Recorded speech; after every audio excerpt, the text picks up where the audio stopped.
आज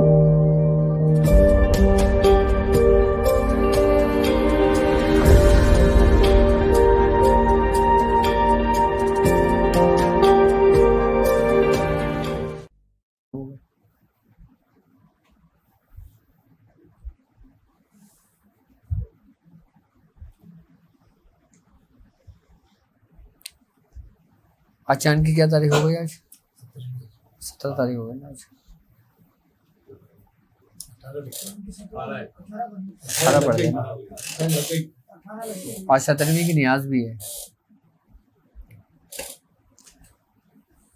अच्छा कुछ हाँ हाँ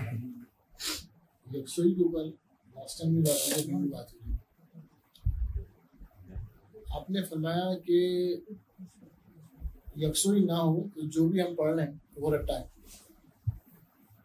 उसका सवाब मिलेगा लेकिन हासिल कुछ भी नहीं, हासिल उसका कुछ नहीं। अब जो पढ़ रहा, जो मेहनत कर रहा है, जी जी, ये हम स्वेश का इस अमल कर रहे हैं, 333 भी कर रहे हैं, 11 से 11 भी कर रहे हैं, सही, लेकिन साथ में मेडिटेशन की प्रैक्टिस भी कर रहे हैं, सही। यकसुई तो हासिल नहीं, तो वो पढ़ाई क्या हो गया? देखो, क्योंकि बाज़ अगर हम पढ़ने बैठते ना तो जहन कभी यहाँ जा रहा था, कभी वहाँ जा रहा, जितनी कोशिश करते हैं कि एक जगह हम फिक्स करें अपना, वो उतना जाएगा नहीं। असल में हम जिस चीज को जितना रोकेंगे ना वो उतना आएगा। ठीक है, मैंने क्यों कहा था कि जब आप सूरह कुरैश पढ़ें तो आप 15 का नक्श बनाएं और जो 5 का खाना है उसको खाली छोड़ के उसको ब्लैक मार्कर से या किसी भी मार्कर से उसको पूरा भर लें, उसको पैक कर लें। ठीक है, और जब आप पढ़ाई पे बैठें आप सबसे पहले उसको देखें।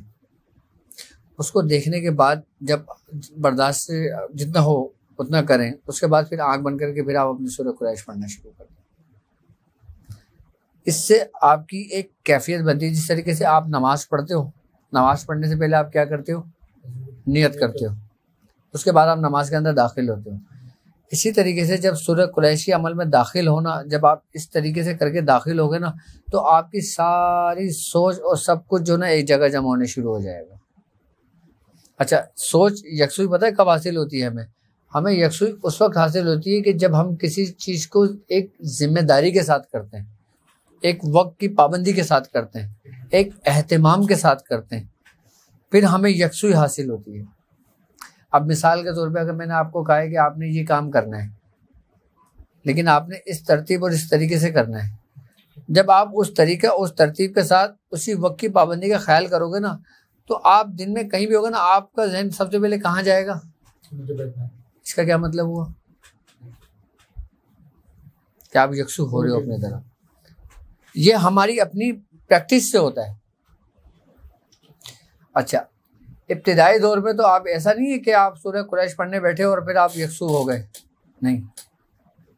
अगर आपका ख्याल आ रहा है आप आने दें उसको, लेकिन अगर हम सूरह कुरैश पढ़ रहे हैं, जो अल्फाज हमारी ज़ुबान से निकल रहे हैं वो हमारे कान भी सुन रहे हैं, हमारी आंखें भी सुन रही हैं, हमारा पूरे जिस्म का वजूद सुन रहा है। वो एक वक्त ऐसा आता है कि इंसान जब पढ़ाई पे बैठता है ना, ठीक है, आप ज़ुबान से पढ़ते हो, अब ज़ुबान आप तालु से लगा के पढ़ो सूरह कुरैश, ज़ुबान से आप 1 मिनट में 10, 15, 20 मरतबा, 40, 50 मरतबा पढ़ लोगे। ज़ुबान तालु से लगा के आप 1 मिनट में देखो 3-4 से ज़्यादा नहीं पढ़ सकते। 3-4 भी पढ़ लें तो बड़ी बात, 3-4 पढ़ लें तो बड़ी बात है। कि जिन लोगों की यकसुई हासिल नहीं होती ना, फिर वो अपने इब्तिदाई दौर के अंदर जो ना ज़ुबान तालु से लगा के ना 2-4-6 मरतबा पढ़े। जब पढ़ेंगे तो कल्ब से पढ़ा जाएगा, उसके बाद ज़ुबान से पढ़ने शुरू करते हैं। कुछ भी जो भी अमल करते हैं। अच्छा, जब ज़ुबान आप तालु से लगा के पढ़ोगे ना तो आपके कल्ब से पढ़ा जाएगा। आप ज़ुबान तालु से लगा के पढ़ो, कुछ भी पढ़ो, इतना फ्लो नहीं है शुरू में। अच्छा, जब आप ज़ुबान तालु से लगा के पढ़ोगे ना, आपकी सोच, आपका दिमाग सीधा आपके दिल पर आ जाएगा, एक जगह पे कायम हो जाएगा। आपको यकसुई हासिल हो गई, और क्या चाहिए? जब भी आपने एक की बात बोली ना कि अब अपने जो आपके मियां हुजूर के पहले खलीफा थे, आप उनसे पूछते थे, हाँ आपसे पूछे कुछ आया कुछ हाँ नहीं हाँ आया, हाँ हम तो सिर्फ, तो ये बात इस तरीके से मेरे अपने जहन में है कि जाहिर बात है कि जब यकसुई नहीं है, मेरे यहाँ अभी कोई आ भी रहा है तो वो बोल रहा है कि इसको तो अपने उसमें ही नहीं बैठा हुआ ये, तो हम इसकी क्या बात करें या क्या उसके पास हाजिर हो, वो तो यूं चली जाएंगे। मतलब आपके पास आपने आपकी जो के खलीफा था, हाँ उन्होंने आपसे कहा कि आप पढ़ाई कर रहे हो, कुछ हाँ, मिला, हाँ, कुछ नजर आया नहीं सही, कैफियत हाँ, पूछी ना, आपने बोला कुछ भी नहीं, ब्लैंक हो, सही है। कुछ भी नहीं मिला मेरे।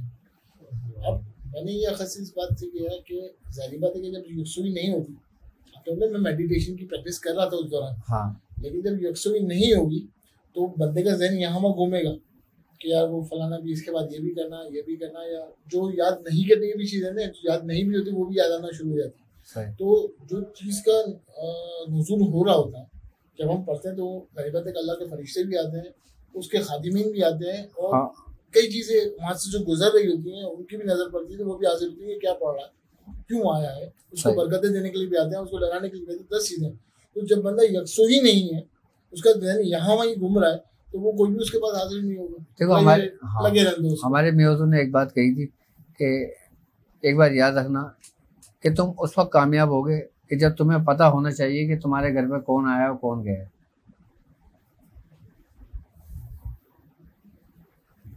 तुम्हारे पास कौन आया है कौन गया। जब ये कैफियत हो जाए, जब ये मामलात हो जाए ना, फिर दूसरा सबक आगे बढ़ेगा तुम्हारा। कौन आया कौन गया से मतलब यही बात है। आरिक पिया मुर्शिद पिया, आरिक पिया मुर्शिद पिया।